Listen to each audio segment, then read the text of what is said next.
Hey, this is Sky. Welcome to my YouTube channel. Go check out my website at skysworld.com for life coaching and mentoring. It's bright and early, daily discipline, mind, body, and soul. This is how we get through. It's Friday. Hope you guys had a good week. I want to talk a little bit about the Civil War. The second Civil War, not the first one. Who cares about the first one? Water under the bridge. My family fought in the first one. It looks like my family might fight in the second one too. It hasn't reached where I'm at yet. Has the Civil War reached your town? I'll tell you how I stumbled upon this. I was doing some research the other night about small towns in northwestern Maryland, near the West Virginia border. Now, I have family in the Washington, D.C. area, and my family is getting older. My mom is getting older. My grandfather's 99 years old. She takes care of him. My mom's currently taking care of her husband, who's an old guy, and then her father, who's even older. And she herself is getting old, and at some point someone's going to have to take care of her. So I've been looking at properties. This is a bad time to buy a house. I'm not going to buy this year, but I've been looking, doing research on where would I locate myself, where would I buy a piece of land. And my goal would be to buy something out in the country, about an hour and a half or so outside of the DC area, near the West Virginia border, and they have a whole string of small little towns that are at the foothills of the Appalachian Mountains. I've been through that area quite extensively when I was younger. I love that area. And it's just far enough outside of DC to not be DC. It's not DC. This is the country. But see, here's the problem. As with many cities, they expand, they expand, they expand. There's so many people moving to our country. There's so many immigrants. Oh my God. Illegal immigration is just destroying Western civilization. It's not just America, it's everywhere in Western civilization. Every single country in Europe is suffering from the same issue. We could get into overpopulation.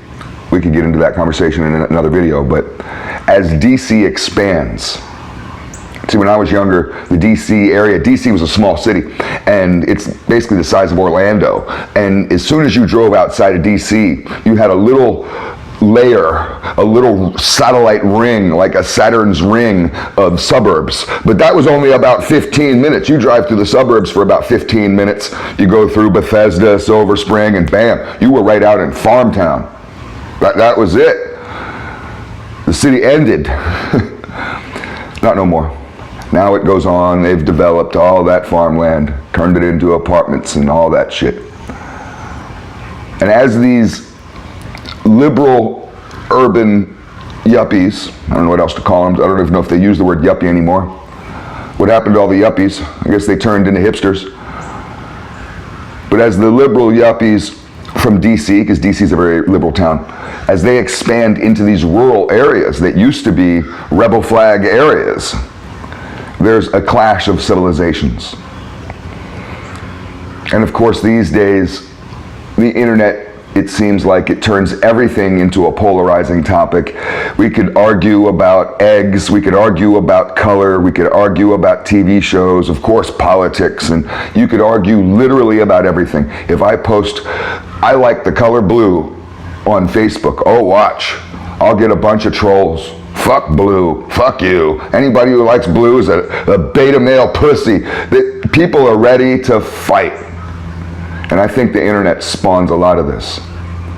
And as I was researching these small towns of Maryland, watching videos and all kinds of stuff, they have all kinds of documentation. You can pick almost any city in the world, and there's somebody with a camera who's gone there.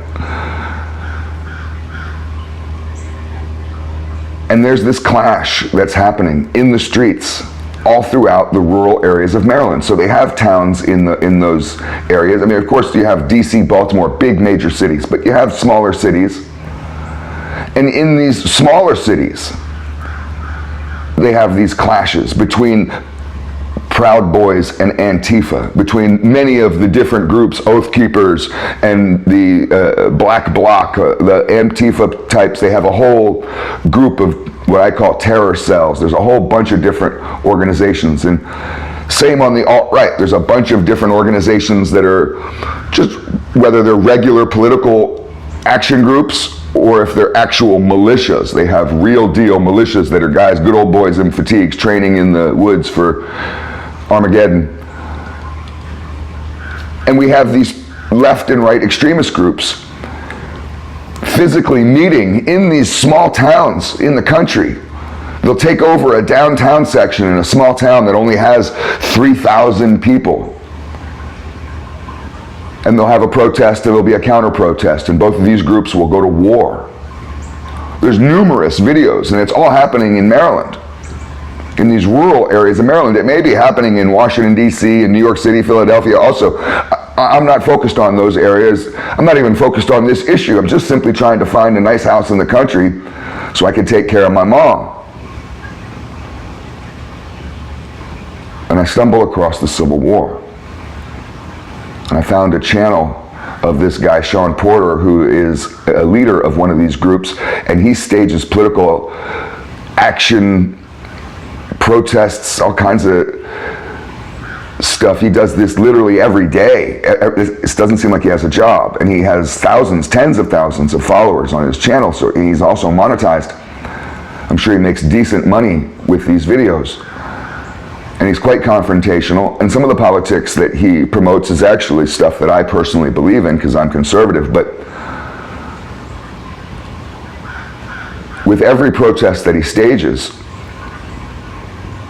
there's always a counter-protest, and it really does feel like the days, I don't know if you guys remember the old days when Antifa just fought against skinheads, and you'd have neo-Nazi skinheads fighting with Antifa, and that was really all it was. It feels like we've gone back to that, except now it's bigger, and it's happening every single week, and they'll fight over issues. The recent video I watched was over Israel.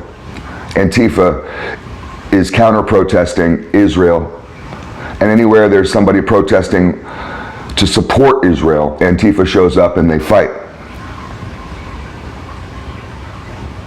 So this is happening all over that region, and as I was reading articles, there's countless articles about this topic and about this group and about this individual with his political action protests and about Antifa showing up to counter-protest. There's lots of information about this.